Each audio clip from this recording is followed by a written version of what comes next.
Dr. Mnguni, welcome.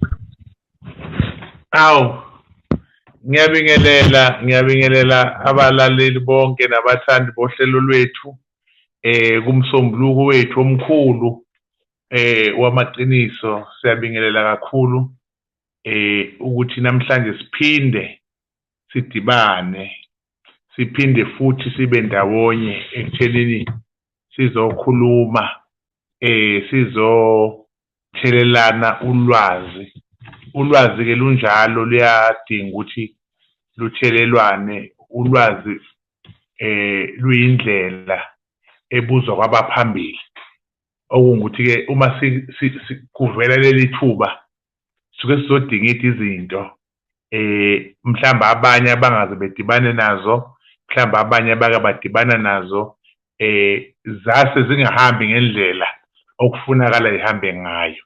Namhlanje sizokhuluma ngombulalazwe. Umbulalazwe ingozi. Ingozi iyinto esingayichaza ngokuthi yenzeka umuntu engalindele. Ingozi iyinto efika kumuntu engayihlelelanga. Uyabona umuntu megula uyebabiza abantu bonke ekhaya athi hey, ukufa kuyangehlula, makwenzeka ngihamba ngizocela ukuthi nenze kanje. Makwenzeka ngihamba ngizocela ukuthi izinto nimise kanje. Yabona achaze kahle, kodwa umuntu mehamba ngengozi leso sikhathi asibi khona ngoba usuke ejumekile engahlelanga. Sizokhuluma ngengozi ukuthi ingozi mayenzekile ekhaya ifana nezulu. Izulu liyakwazi ukuthi liphinde lilokhuzane, liphinde libuye la elishaye khona. Nengozi futhi uma yenzekile iyakwazi ukuthi iphinde ibuye. Umndeni uyaba nenkinga yokuphila impilo yokuthi la ekhaya siyazi ukuthi kuhanjwa ngemoto, abantu bala ekhaya bayashona engozini yemoto, noma bayadutshulwa, noma bayagwazwa, into yakhona. Sizokulungisa-ke namhlanje, sizokukhuluma ukuchaza ukuthi ingozi iqala kanjani, ingozi iyenzeka kanjani, umuntu oshone ngengozi ulandwa kanjani, umuntu oshone ngengozi ivalwa kanjani, la asuke efele khona nimlanda kuphi nendawo, ngoba kuyenzeka umuntu nimlande la angafelanga khona. So yizo zonke izinto lezo esizoyikhuluma namhlanje, esizoyinikeza abalaleli nabathandi bohlelo lwethu la khona sesikhuluma khona ngezinto ezithinta thina abantu. Ngisandlalela bengisabingelela ngenzela ukuthi nokude nongazi sikhuluma ngani azi ukuthi sikhuluma ngengozi, sikhuluma ngokuchitheka kwegazi, sikhuluma ngokuyilengisa, sikhuluma ngokufa udlisiwe, sikhuluma ngokusa uthule, sikhuluma ngeengozi nje zonke sizoyichaza namhlanje kulolu hlelo. Bengisabingelela ngendlalela nenkulumo yethu yanamhlanje. Wayichaza kahle, especially uma uchaza ukuthi ingozi into ezihlukene. Uma thina sicabanga ukuthi ingozi umuntu oshayiswe ibhasi, khumbula nje mesikhula kwakuthiwa ungaligqoka iphente elingcolile ngoba uma ushayiswa ibhasi abantu bazobona amanyala. Ngiyibuza ukuthi hawu, ngoba mase ngishayiswe ibhasi nje vele liyobe selingcolile lahliphika labanjani. Kodwa-ke uma sikhuluma ngengozi ngicela usicacisele ukuthi ingozi ifaka kuphi ukulimala, ifaka kuphi ukufa. Ngabe into yokuthi ushayiswe imoto uginqeke nesitimela ugwaziwe kuphela, noma ikhona ezinye izinto ezifaka ingozi? Siyabonga kakhulu. Ingozi ukudutshulwa, ingozi uma uke wadutshulwa uhambe ngengozi ngoba usukuphila ungenalutho bese uyadutshulwa. Uma ukwaziwe usukuhambe ngengozi. Uma futhi uzoyilengisa usukuhambe ngengozi. Ukuthi umuntu athathe intambo ayilengise, lowo muntu lowo usuke ehambe ngengozi.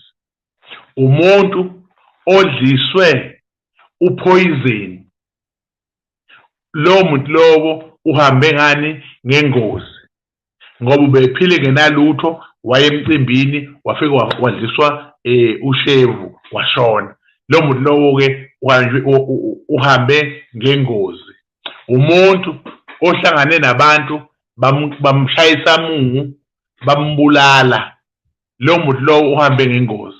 So izingozi zokuhamba akusilona igazi lodwa, kodwa nokuyibulala kuyingozi, ukudlisa uphoyizeni kuyingozi, ukushawa abantu kuyingozi. So ingozi ihamba izifike la khona umuntu esithi ufa engalindele. Ingozi leyo. Uma sikhuluma ngengozi, ngabe into okufanele uyisukumele uma umuntu wakini eshonile kuphela ngengozi, noma into okufanele uyisukumele noma kube khona ukulimala nje? Ngoba ngiye ngibone kwezinye iy'ndawo kuthiwe siyojabula, siyodla inyama, uhlabile usibanibani, uhlabeleni na ukuthi waba nengozi yebhasi, manje nangu usephunyelwe yimali uyabonga. Bese ngiyaxakeka ukuthi sizobonga imali, sizobonga ingozi, ngoba le mali ukuba ibangakhona ingozi ngaba yiphumanga. Omunye kuthiwa hayi uzobonga ukuthi hayi wasinda, waphunka umlenze, wakhishwa umlenze owodwa khathi egincike nemoto, so uzobonga abakubo.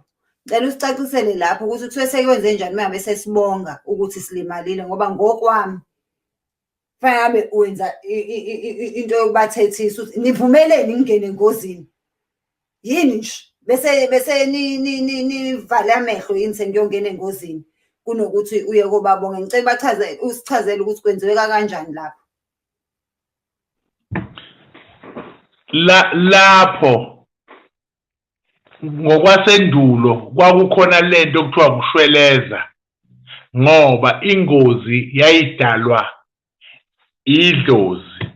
Idlozi kudala lalishaya ekhaya makukhona umonakalo owenziwe wothile. Ukudinwa kwedlozi lalimshaya, limnika isijeziso sokuthi lento oyenzayo noma lento oyenzile asiyifuni la ekhaya.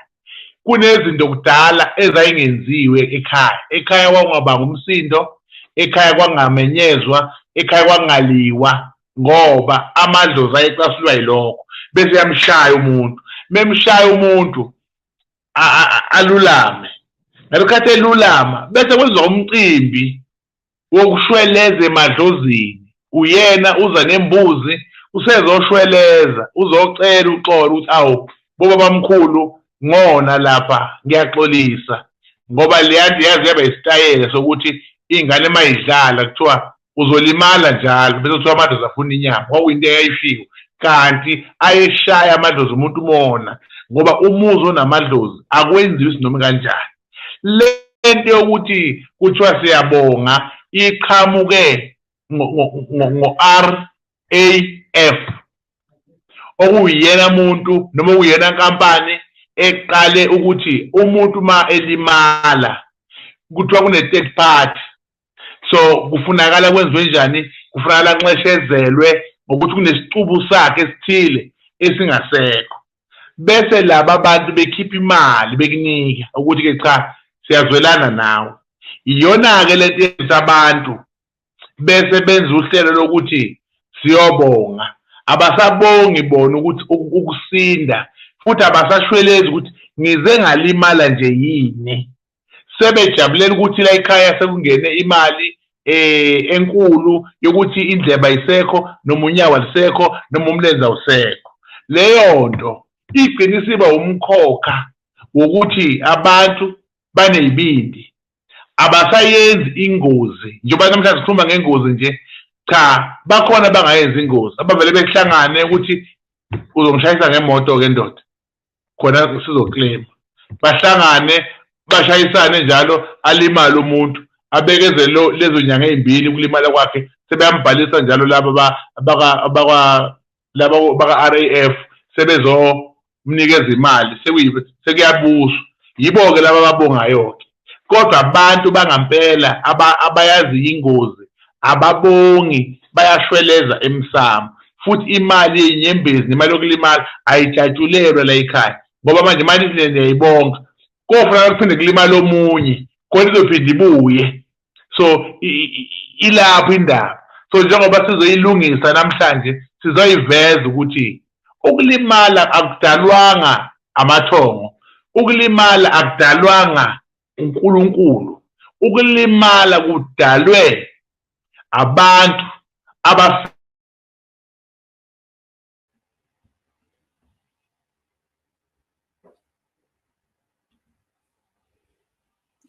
I don't know if you guys are also experiencing inkinga no Dokotela. Let me just try.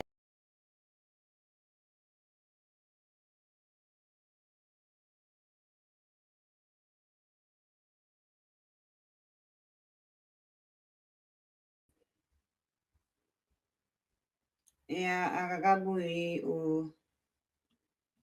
uDokotela kodwa ngiyacabanga ukuthi uzophinde asijoyine ngokukhulu ukushesha. So please guys, leave a comment and let me know if I'm the only one onenkinga noDokotela because it seems like kuyinkathi so ngitshela ukuthi nginenkinga kanti mina ngedwa nginenkinga. But ngiyayazi-ke nami le yey'ngozi ngakungabona imhlolo eLamonti kuginqika itekisi baphuma omama bakhona namagawuni besafake ngisho amakhala amayini ebusweni baqula laba balimele baqula iy'dumbu bababeka le bayilalela phansi kwathi kufika ama-ambulance namaphoyisa kwase kulela umphakathi bengasabaningi usuyibuza ukuthi kodwa ngoba le tekisi phela ibingagibeliza abantu abawu-16 kodwa nje besho-ke nje umnguni ukuthi phela i-RAF ikwenza kuhaleleke ukulimala musumbona umuntu eqhuka kodwa ephethe u3 million uthi hayi kodwa nami ngamane ngiqhuke for u3 million. Please let me know ukuthi wena nje awukazi ucabange nje iliphi ilunga lomzimba ongayimisela ukuthi ungaliluza for u3 million ongathi nje hayi-ke sengamane ngikuluze lokhu mangizothola u3 million ngingaba happy. Hayi sengamane ihambe indlebe sengamane ahambe wonke amazinyo sengamane uhambe umlenze waka left mangizothola nje u3 million. Please bhala la kuma-comments ungitshele ukuthi liphi ilunga lomzimba oyimisela ukuthi ungahlukana nalo for imali yaka-RAF. Wona Dokotela ikhona ilunga lomzimba oyimisela ukuthi cha leli-ke nje ngingahlukana nalo for imali yaka-RAF. Angisenalo ngithi yabo dala yahamba indlebe angisayimisele ngokunye indlebe ayisekho sidala yahamba khona engozini kodwa imali wayidla awuzakali kodwa imali yona wayidla yasihamba indlebe kodwa nemali wayidla hayi balutho ayikho ayiphumanga nonke nisho njalo. Hayi kulungile ngicela ukubambezela.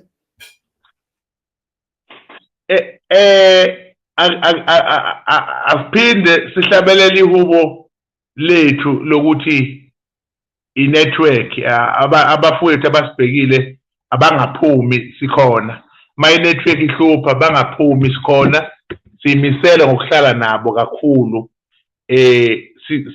sibhunge lolu daba bengisachaza ukuthi uma umuntu efela emgwaqeni lowo muntu lowo kuye kudingakala ukuthi abakubo beyomlanda manje abantu sebenesitayela esisha sokuthi umuntu maniyomlanda efela esibhedlela nima ngaphandle esibhedlela ningangeni ngisho ngaphakathi nimmemeze lapho uzonizwa phela sisaba necorona manje ey'bhedlela sesisaba necorona ngeke nje ungasise ey'bhedlela sisaba icorona.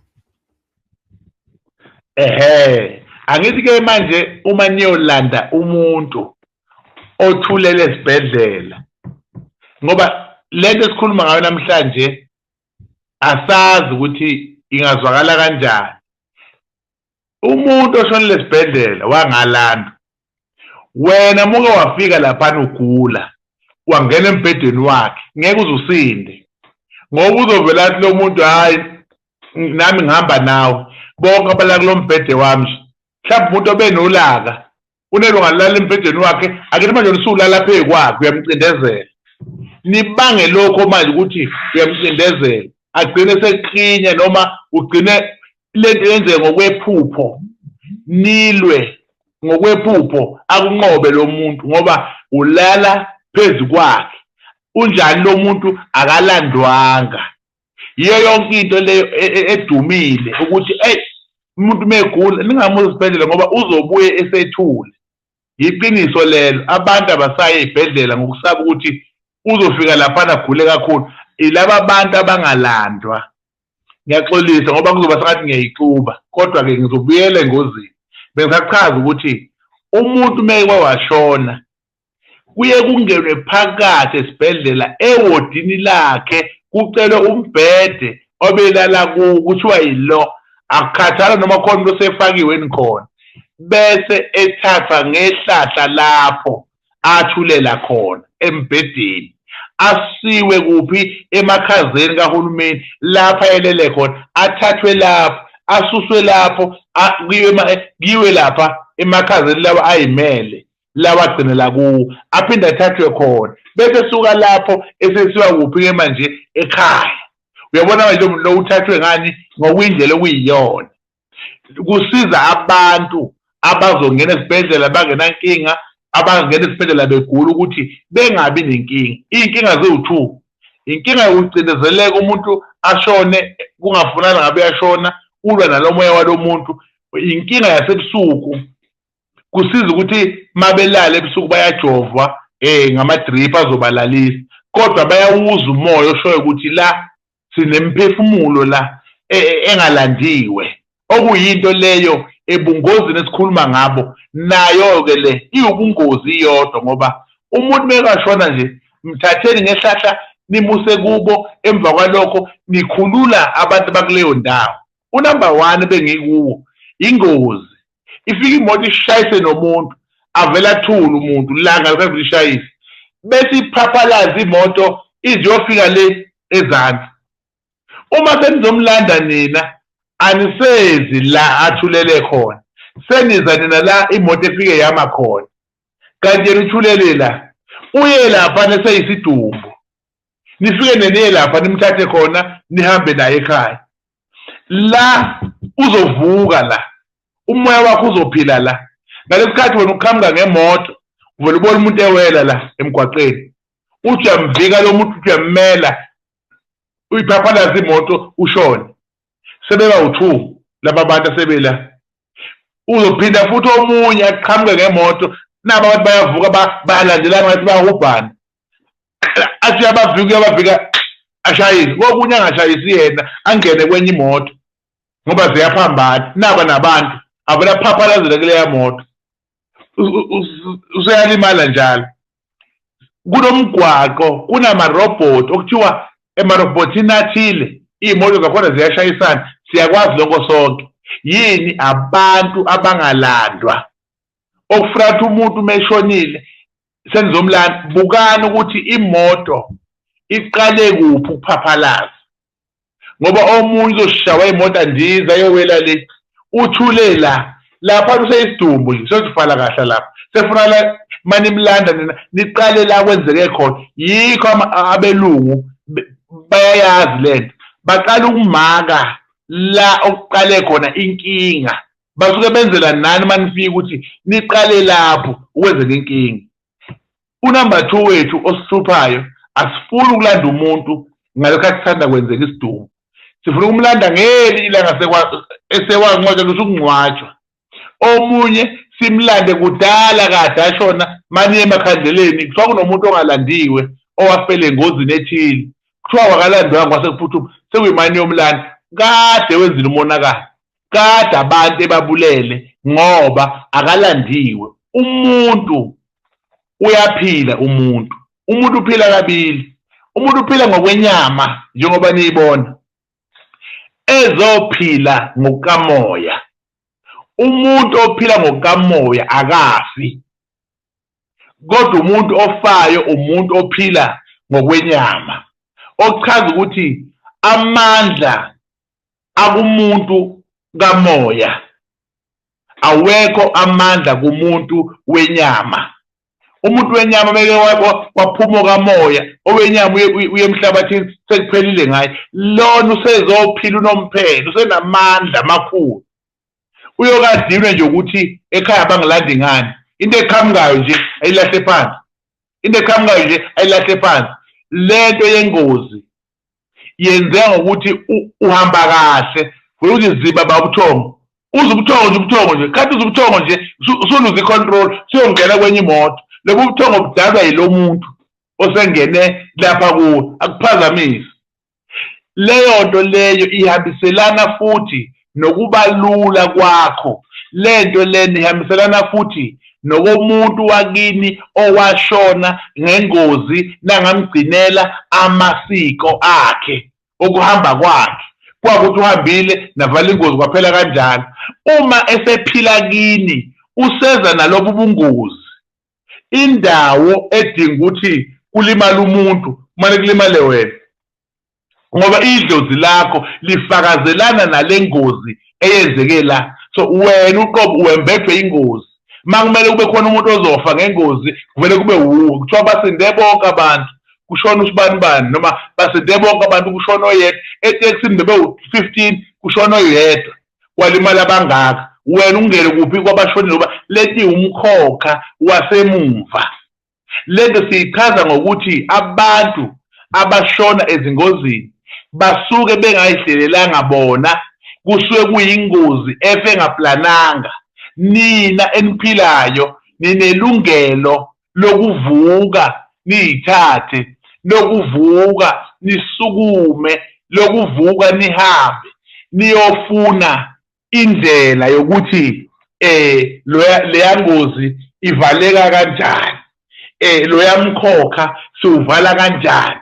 Ize yenzeka nje ingozi, yini imbangela, leyo mbangela leyo siyivala kanjani ngoba ingozi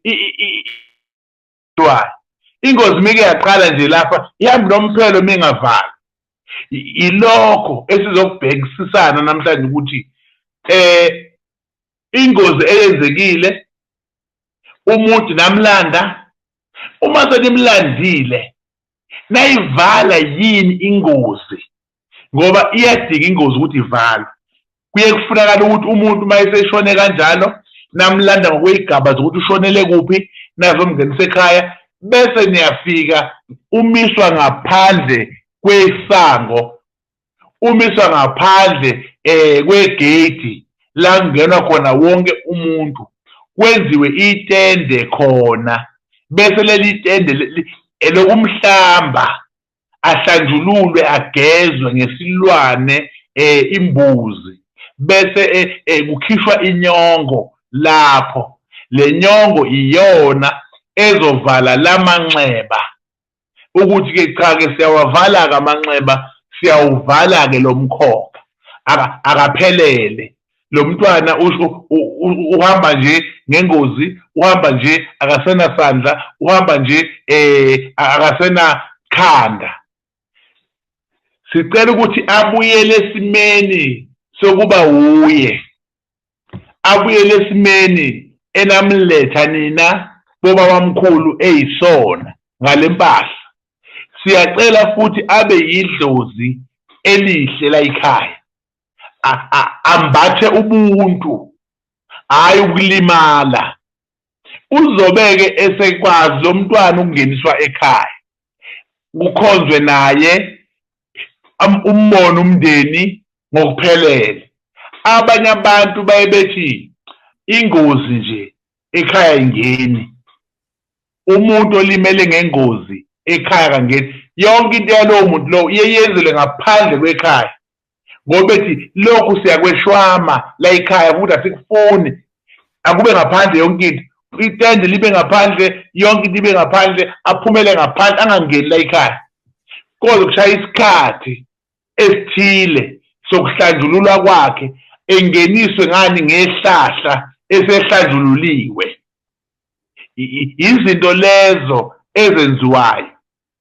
Uma singena kulolu daba namhlanje kuMsombuluko, sizolekelela uhulumeni, sizolekelela izwi lethu ukuthi singalibamba iqhaza ngokuma esintwini, singalibamba iqhaza ngokulandela ukuba umZulu ukuthi ngokwesintu ingozi yenziwa njani ukuze ingozi ingangeni iziyo ngisho esizukulwaneni nasesizukulwaneni, kuphinde kufa abantu engaba bafi ngenxa yabantu engabe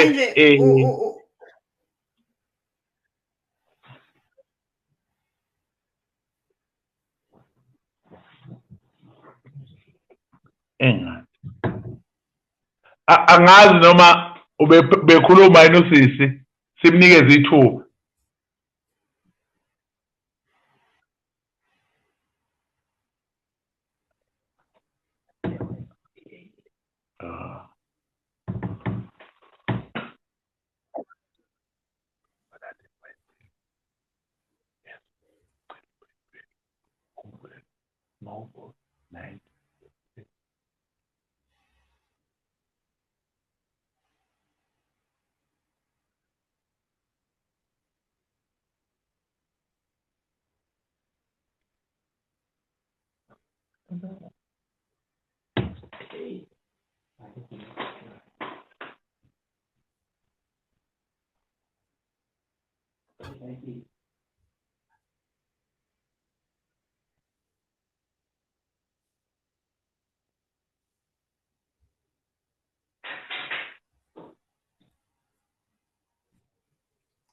Yebo.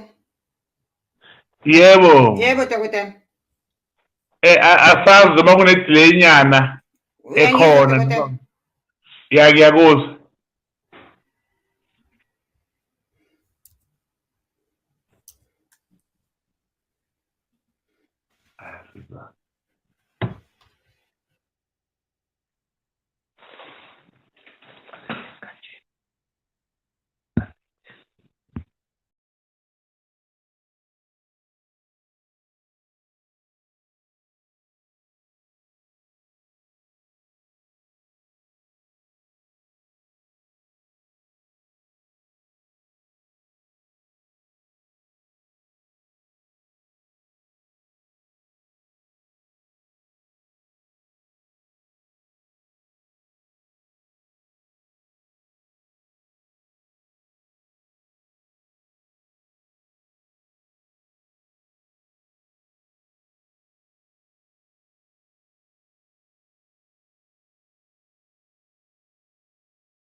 Awu. Sesilahlekelwe nodokotela yini? Noma usazobuya udokotela, I am not sure. We are having a bit of a problem nyana la, but I am sure uzobuya udokotela njengamanje.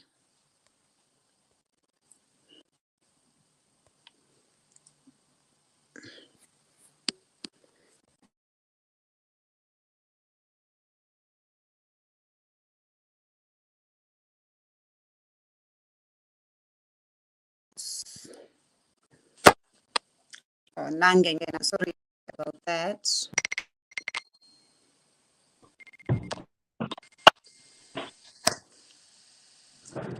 Yay! Sengize ngangena ngefoni because I think i-network ibinenkinga. Yebo. So sengithi ngeke sihlulwe into engakhulumi sibadala kangaka. Kunjalo. Yebo dokotela. Angazi ukuthi angazi siphazamiseke sikuphi nendawo, mhlawumbe umuntu aqale khona. I think bakuzwile konke kodwa obukusho imina nje engicabanga ukuthi ngibe nenkinga ngoba imali yangikhipha out. Mina ukugcizelela nje ukuthi ezinye izinto thina asizenzi ngoba sithi sihambisana nenkolo le esifika ezweni lethu lase-Afrika, Kodwa engifisa ukukukhumbuza abantu ukuthi abelungu bayabalanda abantu babo. Ingakho la ekuthiwa kube nengozi yomlungu ubona ngey'mbali baze bafake ngisho utshwala ney'thuthuthi noma yini abeyithanda.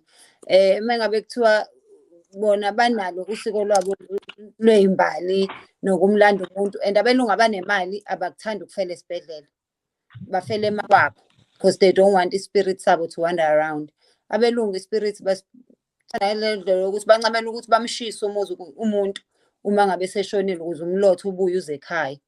Kodwa thina ngoba siyikha phezulu inkolo yabo, ithina sigcina singazenzi izinto zethu ekubeni singazazi ezabo abazenzayo ukuthi bazenza kanjani futhi basuke bezenzelani. Bengifuna nje ukufaka u2 cent wami lapho ukuthi okunye suke sithi senza ubulungu kodwa ubulungu ibona esingabazi. Abelungu bayazenza into zabo, abelungu bancamela ukuthi ungawakhe ahlale naye endlini esewumlotha kunokuthi amtshinge kanjalo wena uhamtho wakho useyidimoni. Abelungu bayakwazisa indawo la ekushayiseke khona umuntu ekulimale khona abantu ngengozi, uyahamba nje umndeni uyomlanda ngosiko lwabo. Nabo-ke abahlukene, so ama-Greek awenzi njengama-German, ama-Germany awenzi njengama-Polish, ama-Polish awenzi njengamaNgisi, amaNgisi awenzi njengama-French. So bengifuna ukugcizelela nje ukuthi labo basuke bey'tshela ukuthi abazenzi lezi zinto ngoba bona benza isilungu ukuthi bahambe wrong. Ungaqhubeka dokotela. Siyabonga kakhulu futhi-ke leyo iyona esizama ukuthi abantu sibakhumbuze isintu ukuthi njengoba izinto zenzeka ngokwezizwe nangokwezizwe, sizokhumbuza abantu namhlanje ukuthi thina njengabantu senza njani, ikakhulukazi njengabantu abamaZulu senza njani. Iyona ndlela le eyokuqala ethinta indaba yemoto. Uyazini ukuthi imoto kuyenzeka ukuthi ihambe la ekhaya noma eduze kwasekhaya, imane iphaphalaze ingene phakathi ekhaya, ibonakala imoto iqhamuka ophahleni lwendlu izocindezela la, nilela nazi lutho vele iphume emgwaqeni iqonde la ekhaya imoto ingene. Kokunye icindezela abantwana, kokunye icindezela abantu abadala bebeyilalele, kokunye ingalimazi umuntu. Yizo zonke izinto lezo ezinendlela nazo yokuthi zivinjwa kanjani, zivalwa kanjani. Yikho kwabanye abantu noma kweminye imizi bethi cha asikwazi ukwakha ngasemgwaqeni ngoba babalekela leyo nto ukuthi ngizokwakha emgwaqeni imane imoto iphaphalaze la ekhaya. Kanti kuyinto nayo ewumkhuba futhi engajwayelekile ukuthi noma yenzeka kuthwala izandla ekhanda. So sizosho ukuthi-ke uma ekhaya kwenzeke leyo nto leyo, iyakhishwa leyo nto, ikhishwe iphume ngokwempahla nangokwembuzi ukuthi sizoshweleza awuvalwe lo mkhokha, bese uyaphuma lo mkhokha lo uyavala. Unumber 2 omunye imoto. Imoto uma izofela umuntu kuye kuthiwa hayi sekuyisilungu ayichelwe ngamanzi noma ayisiwe ekhaya washi yowashwa, kanti ibifele umuntu phakathi. Le moto ibithwele umuntu oshonile, iyajika futhi le moto ayisenziwa lutho. Qhamuka abantu ngakusasa imoto isiyinhle sebeyagibela bayahamba, kuvuka lo muntu kwenzeka ingozi futhi ngoba leya moto ayiwashwanga. Yayiwashwa imoto mayigibeza umuntu, ifika iqashwe imlande imbuyise ekhaya bese kukhipha imbuzi yokuyigeza ngoba kwenzelwa ukuthi angahluphi loya muntu kuleya moto. Izinto zonke lezo ezazenziwe kuzoba ingozi yokuthi umuntu umane wathatha amaphilisi wawaphuza kwaze kweqa washona. Uthathe intambo wazibulala, uthathe uphuze uparafini noma waphuza upetrol wayishisa. Yimikhokha leyo yona enesiko lokuthi uma umuntu eke wenza leyo nto akathintwa. Kulawundi abantu abadala bezomshaya bemshaye noma eselele, bemshaye, hhayi ngoba besuke beshaya yena, kodwa bashaya umoya omngenile. Ngoba umuntu uma wafuna ukuyibulala, noma wafuna ukuphuza amaphilisi, noma wafuna ukuphuza upetrol, noma ngabe yini afuna ukuyiphuza, usuke lowo muntu lowo engazenzi yena, kodwa kusuke kunomoya omngene. Kungaba yibulawo, ngoba ukhona umuntu olunjwa ngelumbu okuthiwa uyifele. Lelo lumbu lelo lenza ukuthi ucabange ukuzibulala. Muke wadinwa nje uma ubona intambi ilula. Umuke wadinwa uma ubona upharafini useduzane uzibulele. Ifika njengomoya kuwe okuyimicabango yamanje. Dokotela, angazi yenze njani sound yazi. Kodwa khona inkinga ekhona kwi-sound. Iyathatha ifoni noma kwenzekani, kodwa nje khona i-sound inenkinga. Ayithathi. Yo, angazi ngempela yenze njani. Okay, asiqhubekeni. Asiqhubeke. Oh, mana-ke sisi, mhlawumbe masingayiqala ngaphansi, siqale kabusha ngoba kunomsindo. Ya, sethayo. Yezwa kumengeko yakhe. Bengithi ngifuna umtshele lokho, refresh yena. Hawu, uyarefresh mina.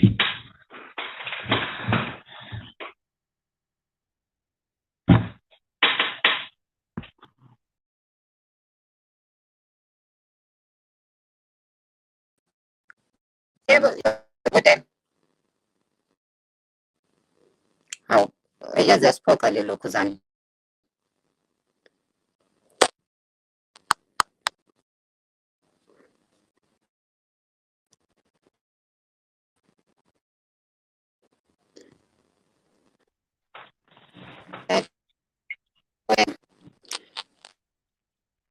Engizoyenza ukuthi ngiphuma ngikushiye uchaze, ngizobuye ngibuye ngoba ngathi kuba ngcono uma ngabe ngiphumile mina. So angikushiye-ke uchaze, ngizobuye ngibuye. Asiqhubeke la besisachaza indaba yokuthi umuntu uma elimala ingozi enkulu, akekho umuntu owakwathithisela ukuthi ulimaleleni noma bakushayiseleni noma bakugwazeleni. Kodwa into eyenzakalayo uma umuntu ezozibulala yena noma ezoyihenga yena noma ezoyishisa, leyo nto leyo baye abazali bamshaye, benze indlela yokumjezisa ukuthi-ke cha, lokho okwenzayo-ke kungaphinde kwenzeka. Basuke beqondene nokushaya lo moya osuke umbambile ukuze enze lokho. Omunye uyalithola idliso lenhliziyo encane elibizwa ngelukuluku, ukuthi-ke agcine seba umuntu futhi othi mediniwe acabange into ayenze manje. Izinto lezo ezingamabulawo eziwumkhokha odinga ukuthi isintu silandelwe ngazo, ngoba abantu bagcine sebengena ey'nkingeni ey'njalo ngoba izokwenza lento la ekhaya, kuzalwa abantwana bese nawe uba yidlozi la ekhaya. Usuyidlozi nje wenza into enjengalena bese lethi ingene ey'nganeni, gcina iy'ngane ziba nenkinga efanayo ngoba iqalwe abathile. Uma beyiqala abathile yagcina ingasalandeleki, yagcina ingasagcinwa ukuthi-ke ivalwe ukuthi lento asiyivaleni. So sizokhuluma ngakho, ngiyaphinda ukusho lokhu ukuthi izinto lezi ngampela ey'bukakala zinganakekile futhi ney'bukakala mhlambe ziwukuchitha isikhathi uma yilandelwa, kodwa ziyiqiniso futhi ziyindlela elula ike yehla into enjengaleyo phakathi kwekhaya nasukuma nikwazi ukuthi nisizakale nombani ngoba lento ikancane into yokuvala ingozi edinga imithi kodwa into ekuvala ingozi idinga nje isintu nokukhulumisa impepho nokukhulumisa idlozi nokucela emadlozini kuzothi-ke uma sekufunakala kufakwa amakhambi awafakwe amakhambi kodwa khona ekugcineni kosuku nikhulumile kwabadala nancenga kwabadala ukuthi cha lento ayingaphinde yenzeke. Enye ingozi okuyiyona ingozi ebalekile ukuthi sivele ileyo ukuthi umuntu aboshwe. Uyazi ukuthi ukuboshwa nakho kuyingozi ngoba ukuboshwa akaze kube inhlanhla futhi ukuboshwa akekho umuntu owake wakuplana ukuthi yabo manje ngifuna ukuboshwa nje ke ngigcwele noma u20 years noma u25 years cha kodwa kunezimo eyifika njengomoya umoya lo ozokholela ekuthenini wenze into ezokubophisa ingozi leyo yingakho bawubuya ejele ke kuthiwa akangangeni ekhaya akawashwe akagezwe akahlanjululwe ukuze kuphume ini lo moya. Abanye bathi simgeza ijele kusuke kususwa lo moya osuke ukungenile ngoba uzohamba nalento ungayigezanga igcine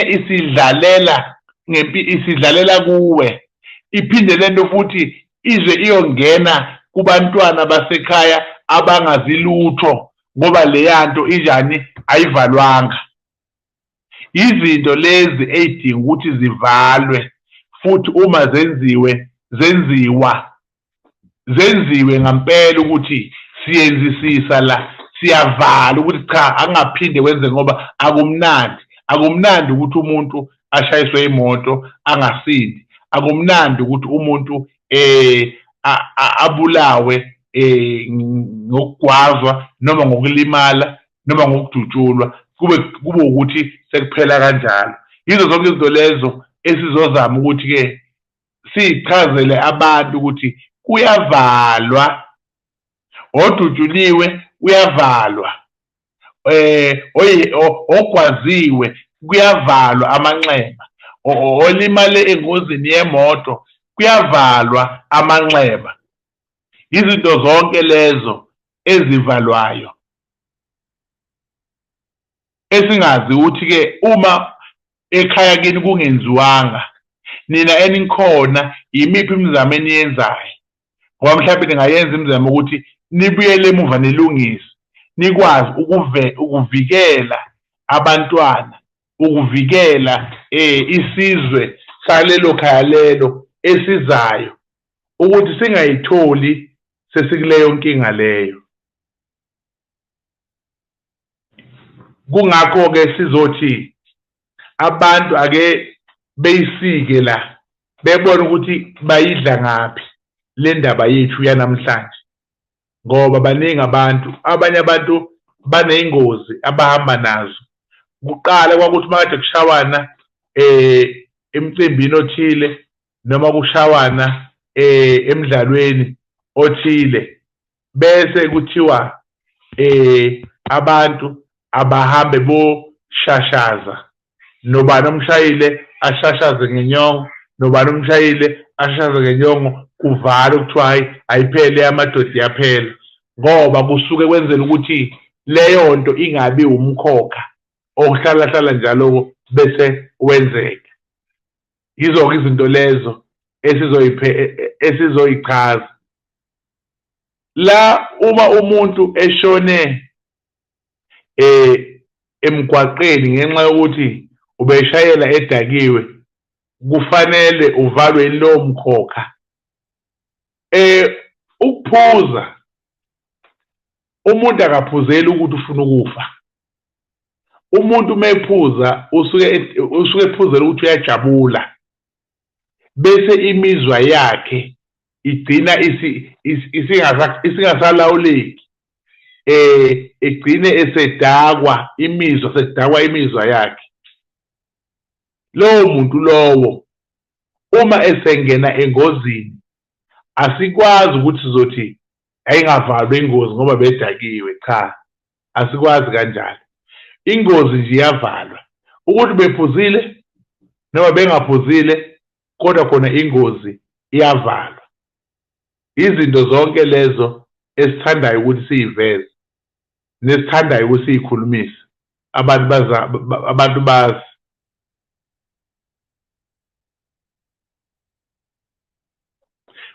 Njengokuthi nje la umbuzo uthi imoto igiqikile yaphela waphuma engenalutho, kubalulekile ngani ukuthi avale na?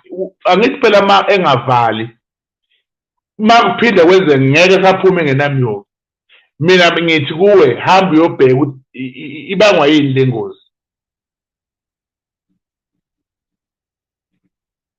Le ngozi ibangwa yini?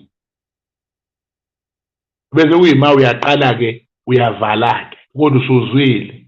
Ungavali ungakezwa. Iyona nto futhi leyo ongayibonga ukuthi noma-ke imoto iphelile kodwa ngiphume ngingenamyoyo. Lokho kuyisibusiso. Uyahamba uyoyivala ingozi uphinde futhi wageza amanxeba. Lokho kuyenziwa ukuthi cha uyivala ingozi uphinde uyigeze lento ngoba ngichazile ngathi iwumoya omubi.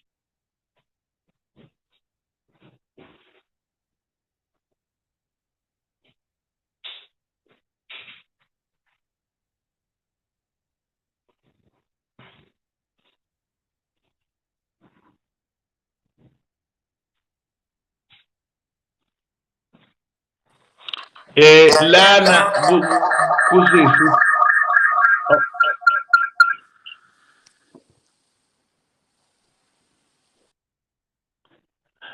lana kusisi njengoba ethi waphuza amaphilisi washona akaze kwenziwe lutho ekhaya, abadala basekho bonke.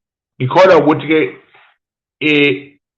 inselelo isele ngakuwe wena okhona.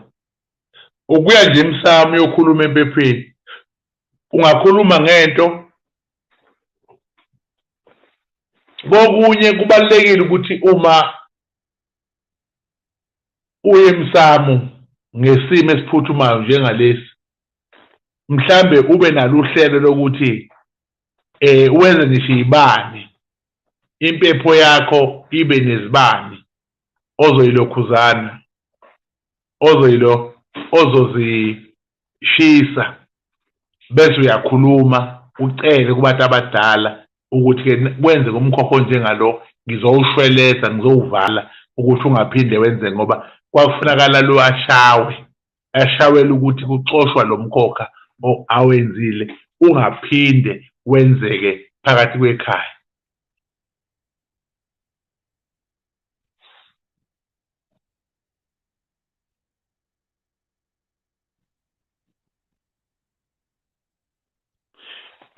Umuntu makuthiwa ulandelwa ingozi yemoto, isibonakaliso leso, isiprofetho leso okufunakala ukuthi yena sivale. Ukusivala phela ukuya kumuntu nje, noma uye emkhulekweni noma uye kumuntu, ukwazi ukuthi usizakale.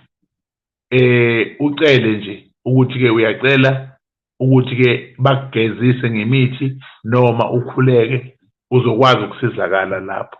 Iyona ndlela ongenza ngayo, ayikho enye indlela ngaphandle kwaleyo.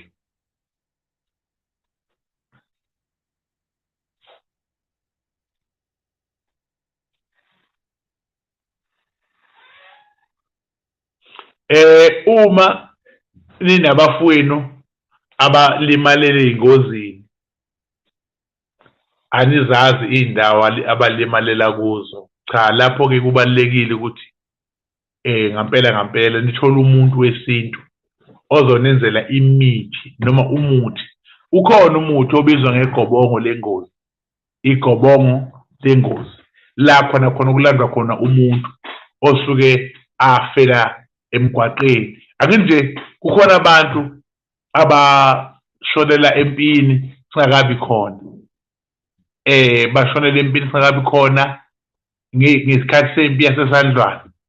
Labo bantu labo bayalwa namanje emndenini yabo beza ngey'khali, kodwa likhona igobongo elenziwayo ukubalungisa, ukubavala. Laba 4 abashoyo lo obebhala manje umfowethu, cha abathola into enjalo, babadonse babalungise ukuze lento ime, ngoba ungabona ingozi ekhaya ithule nje, kade ningcwaba umuntu ofe ngengozi kuphela mhlawumbe iminyaka emithathu, ningazabanga ukuthi kusuke kuyilokhuzana, kuwukuthi hhayi vele kusenzeka lutho. Cha, kukhona ezokwenzeka, iyavalwa ingozi.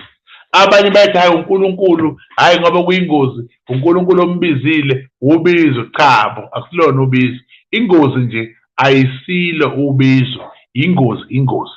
Ubizo umuntu olalayo namhlanje atshela umndeni wakhe ukuthi-ke anosala nenza ukuthi nokuthi uma kwenzeka ngihamba, ahambe. Uhamba vele useshile emndenini izinto kumele mazenzeke kuwo.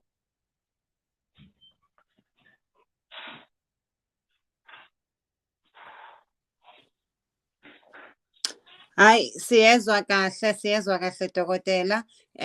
Kunencwadi la yamaHubo 90 ivesi 10 uvesi 10 esicela ukubafundela wona ngoba usuke wathinta indaba yokuthi yini umbizo, yini ukuzihambela.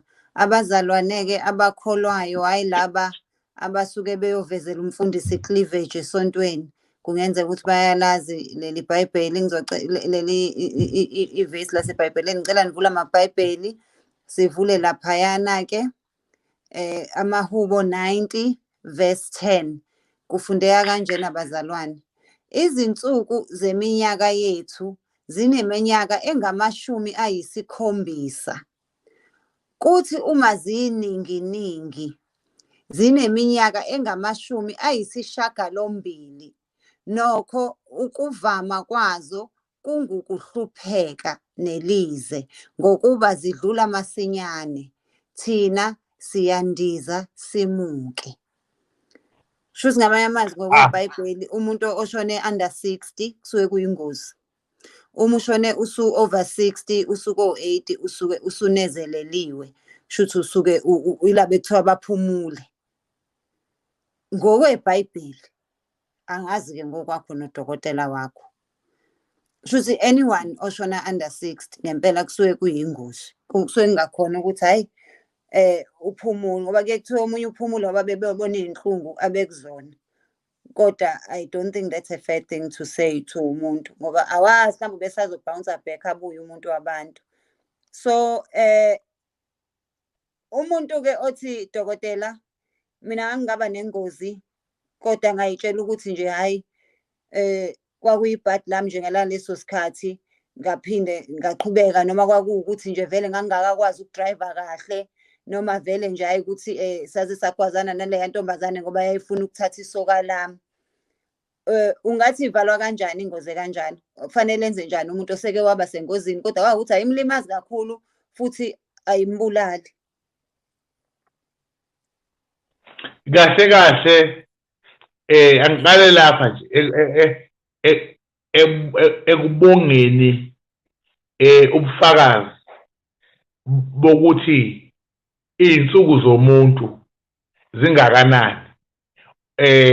Lento esikhuluma ngayo manje noma le ncwadi esiyivulayo iyasiza imindeni yethu yazi ukuthi umuntu meke washona uthakathiwe. Ushona ugogo eseno-70 noma eseno-80, umndeni uhlukane phakathi uthi ubulewe abathile, kanti bese kushaya isikhathi sey'nsuku zakhe. Bakhona abano-100 kuyahalaliswa, kuyabonga ukuthi kusenomuntu oneminyaka emingaka. So-ke umuntu ohambe no-10 ohambe no-15 ehambe no-30 40 lowo muntu lowo ngokwesintu kuye kuthiwa uhambe esemncane ngoba usuke engakafiki eminyakeni okuyiyona yona edalelwe ukuhamba ngomuntu. Bese ngiyabuyela la ekuthenini silimazene sabangani noma ngishayise ngemoto bengisafunda ukushayela noma hayi ngithinteke ngephutha. Leyo nto leyo ayidaliwe yidlozi, leyo nto leyo ayidaliwe uNkulunkulu. Uma umuntu ezolimala engozini yemoto noma ngabe eyokugwazwa noma ngabe ukudutshulwa, kusuke kukhona ungonakelo khona, kusuke kukhona into engahambi kahle kulowo mndeni lowo, kusuke kukhona into ekhalelekayo kulowo mndeni lowo kuze kuvele le ngozi. Okubalulekile ukuthi uma ingozi isivele kufunakala ivalwe. Akusho ukuthi ngoba nakho ulimale kancane, uma wewopha nje kwachitheka igazi nje, lowo mkhokha lowo uyavalwa phakathi kwekhaya. Akufunakali sithi thina awuzukuvalwa ngoba besidlala noma besilimazana. Muke wopha nje sefuneka leyo nto leyo ishashazelwe, ivalwe.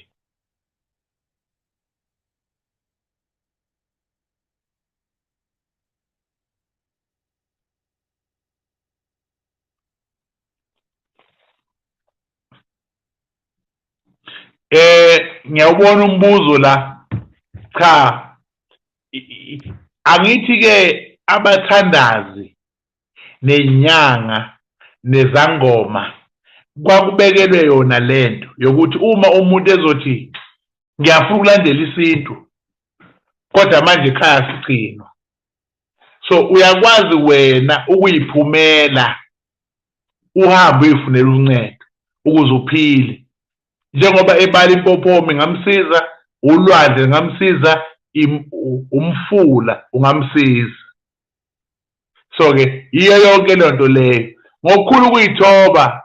Ngiyacela sisi ukuthi ngithi kancane nje ukuphuma, ngizobuya futhi makuwukuthi kusaqhubekeka nenkulumo, sengizongena kolunye uhlelo. Njengamanje ngizophuma ngibe nengxoxo emfishane noKhozi FM.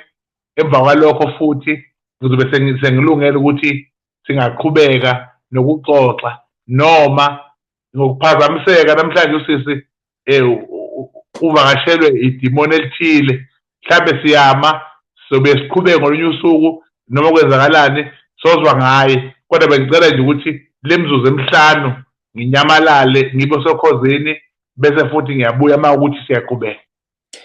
Ngiyabonga kakhulu Dokotela, ngiyacabanga ukuthi ubusukuphendule konke. Nami ngihlushwa imvula la kuyanetha kakhulu, so inetwork iyabheda. Into engizoyicela bahlali ukuthi if unombuzo ngicela niqhubeke niyibhala imibuzo, sizoyenza eceleni ivideo esizobe sesiphendula kuyona imibuzo ze singalo sihlushwa inetwork. Njengamanje asithuthe sonke siyomlalela uDr Mnguni, uzongena kuKhozi FM enze ishow le ayenzayo kuKhozi FM njengamanje.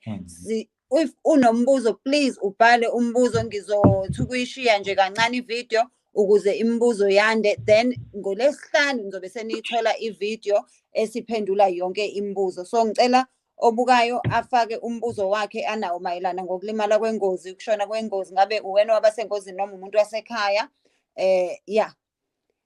Nibuze nokuthi mengabe kwama-boyfriend eni nenze njani. Siyabonga kakhulu Dokotela. ngoLesihlanu bazoyithola ivideo. Ningakhohlwa please subscribe to i-channel yami, ni-subscribe na kwi-channel ya Dokotela Dr Mnguni TV. We are trying to get him to 1000 subscribers before kuphele inyanga. Please do subscribe. Kumahala ukusubscribe, and akuyona i-relationship ukuba ku-YouTube uyakwazi ukusubscribe kuthina sobabili. Angeke sikubize ngamagama ukuthi hawu wasusubscribe kuthina sobabili pho. Thank you so much. Siyabonga Dokotela, siyakulandela ke manje siyokhozini. Yeah.